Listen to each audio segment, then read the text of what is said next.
Trapped in an abandoned castle by a nude singing man. Scotland. The abandoned castle we explore today is located on the bank of a river in the east of Scotland. Often confused with a popular castle of the same name, this site in Gaelic is called the Rocky Hill of the Raven. It was first built as a timber motte and bailey castle, consisting of a timber tower, palisade, and moat in 1181 by Norman de Cheney, the Lord of Buchan. The Cheneys at the time were rich and powerful and served as chamberlains to the King of Scotland. The new wooden castle served as the Cheney clan's capital of their barony of Torthorston until 1350, when Sir Reginald le Cheney died without a male heir. In 1368, the lands then passed by marriage to John Keith, the son of Lord Marischal, possibly by marriage to Reginald le Cheney's daughter Isabella. A grant by King David II sealed their ownership of the barony. Following this was a period of conflict where the Keiths were attacked and defeated by Clan Irvine in 1402, and then with the help of Clan Mackay, they attacked Clan Gunn in 1464 at Blair Tanney. After a great slaughter at the Battle of Tannock, the Keiths were victorious mainly due to John Moore MacIan Riawick, who was famous for his skill at fighting. Again in 1478, Clan Keith and Gunn entered a duel with selected teams of men that led to the killing of the Clan Gunn chief and the later ambush and death of the Clan Keith chief. These events likely led Clan Keith to build a massive new stone castle on this site in 1491, which remains to this day as one of the largest tower houses in the world. This castle not only had 10-foot thick walls when most tower houses of the time had 6-foot thick walls, but it also was 83 by 73 feet in size, surrounded by a moat and drawbridge, with walls surrounding the moat edge and further earthworks. The moat fed into the river and formed a triangle with it, with one side a small cliff overlooking the water. The castle itself has a projecting smaller southern part forming an L shape and 3 huge vaulted basement chambers. By 1571, they were again in a major conflict allied with Clan Forbes against Clan Gordon, Leslie, Irvine, and Seaton. In the following battles, Black Arthur Forbes, the son of the Forbes chief, was killed. Later in 1589, James IV visited the castle attending a wedding of the Keith Laird's daughter. From here, use of the castle continued until the Keiths sided with the Jacobite cause in 1715, with James Francis Edward Stuart, the pretender to the throne, landing near their castle in 1715 before becoming ill and leaving Scotland. Upon his departure, the rebels surrendered, many were executed, and the castle was forfeited, abandoned, and became a home to the ravens that sit upon it still today. The first section we come to is the southern end, which was an expansion and likely served as a sort of hall or living area. I'm gonna go up here.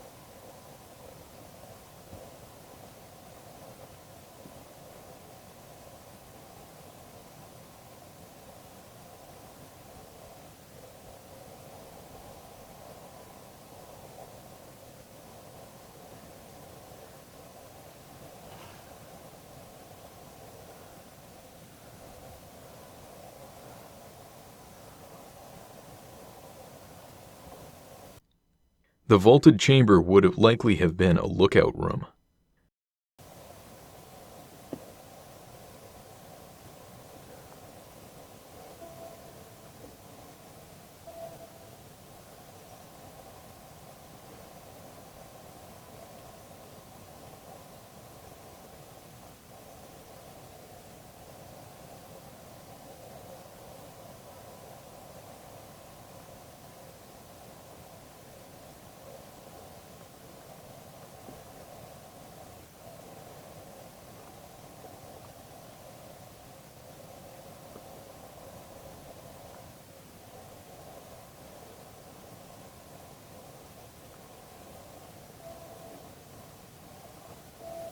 Exposed basement sections are visible where the floor has caved in.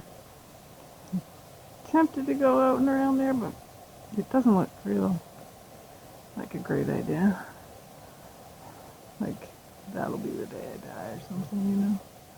But it's cool little vaulted or whatever. Not really necessary. No. I think I'll probably go outside and go in.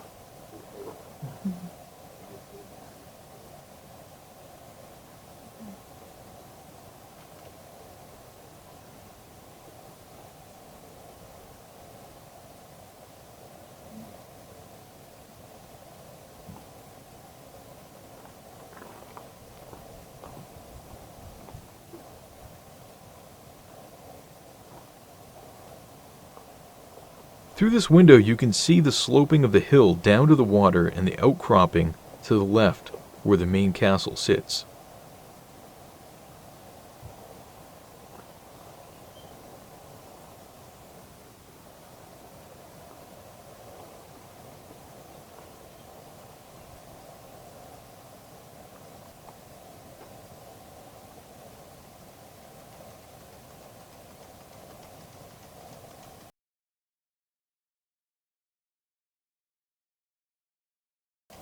This arched doorway was the only entrance to the castle past the drawbridge. Let me through, okay? Yeah. Yeah, there's like this whole other section over here.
On the far wall you can see where the curved vaulting of the subchamber has fallen inwards. It's an interesting shape.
The old gate shows you just how thick the walls were here.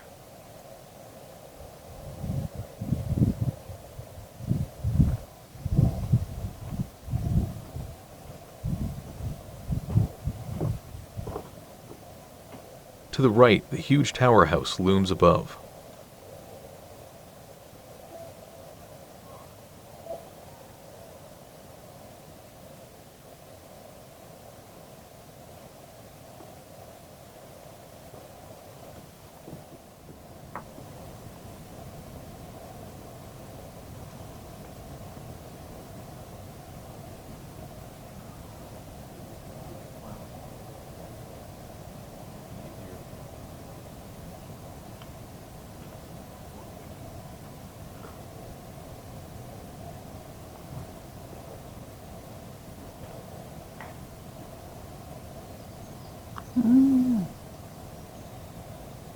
figure out how to get it.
The drop from this window is about 15 feet to a rocky slope designed to keep attackers away from the walls.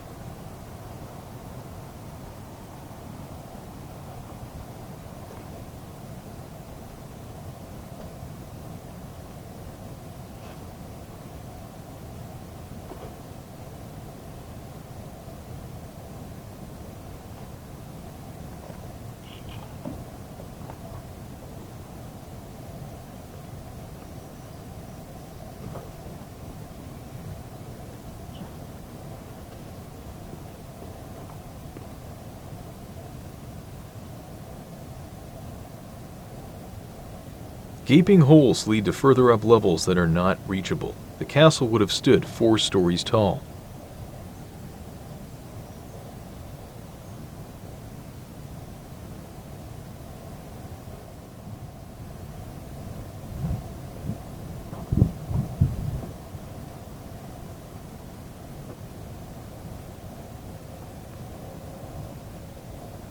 We head back outside to look at the exterior of the tower, which is hard to reach due to the cave-ins, thinking there may be a way in from the outside.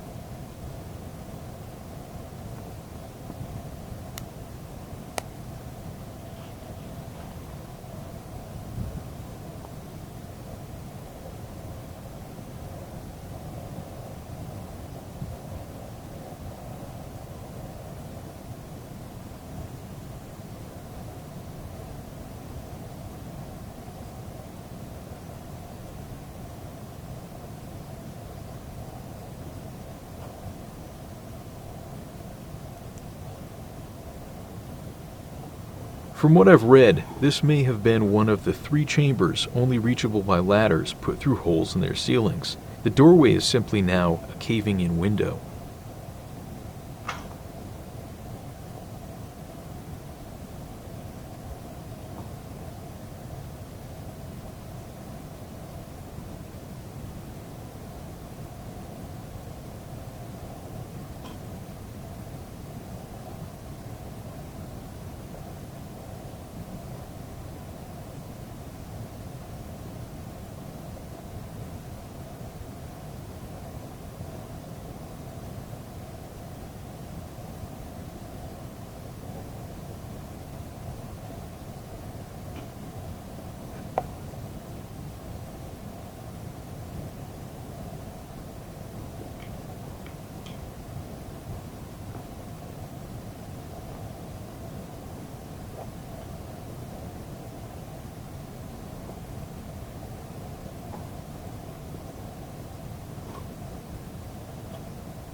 Arrow slits at the ground level show just how much the dirt has covered up the building.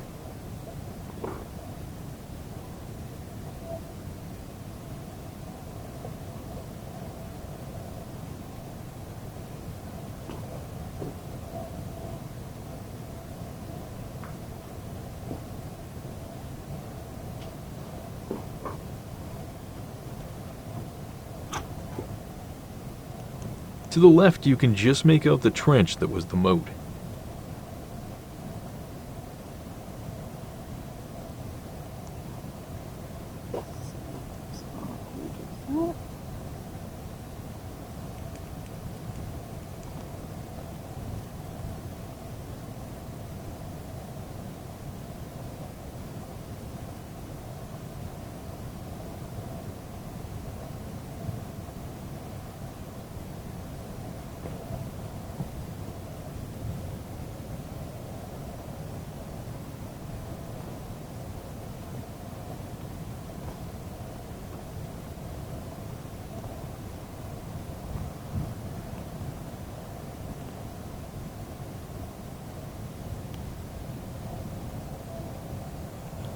Do you go in this way?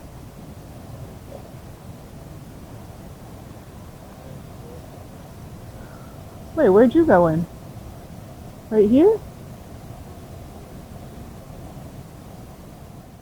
How did you? Okay. I don't see that over here anywhere. No, I don't see any stairs. I was just in some underground chamber, but yeah, I guess so. I managed to get inside the large tower section by climbing up a wall, and a stairway downwards proves to not lead up from the outside. Back through the gate and up the wall into the tower.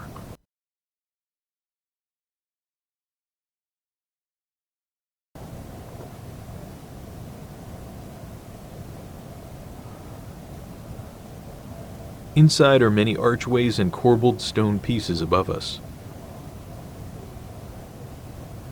Oh wow, that's cool.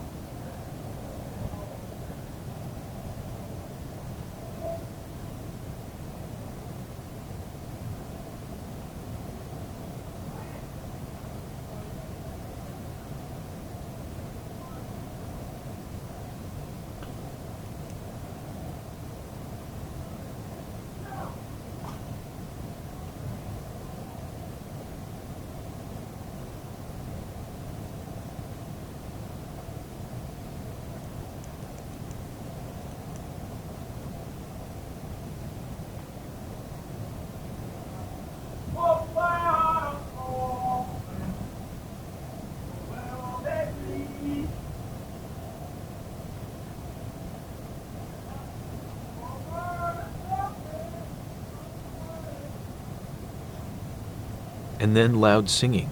I try not to lose it, but there's a man stripping down to nothing to the left with his back turned in the archway leading to the exit. He's completely blocking the only way out that doesn't involve a big drop. If you can figure out what he is singing, do let us know. We try to record some details of the castle higher up while he loudly talks to himself while playing music on a phone, still unaware. After what seems like an eternity with us hiding in the stairwell or side rooms, he still hasn't left.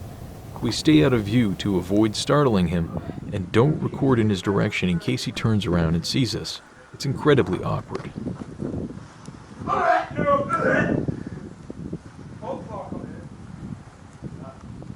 check in the morning when I'm still fine.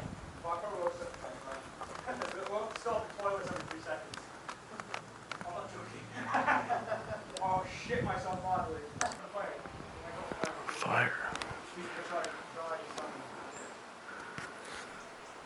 After a while, we realize he has some friends in the courtyard he must be talking to. The minutes drag on, and he shows no sign of leaving.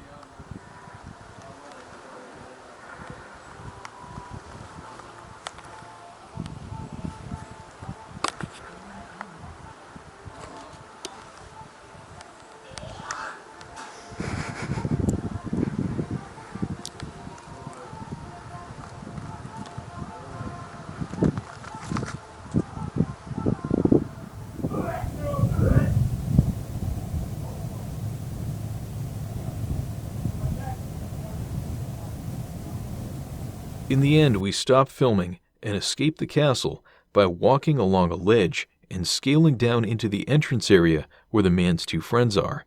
They stay completely silent and just stare at us.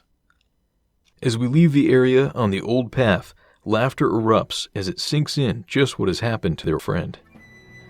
While hoping to find some carvings or a stone relic of the old Keith clan rulers and warriors of old who defeated so many other clans in battles, instead we leave defeated by a single, drunk, naked singing man. We hope you've enjoyed this unique tower house, even without its strange guest. Join us next time as we explore a remote, eerie, abandoned church filled with dead birds. Thank you for watching.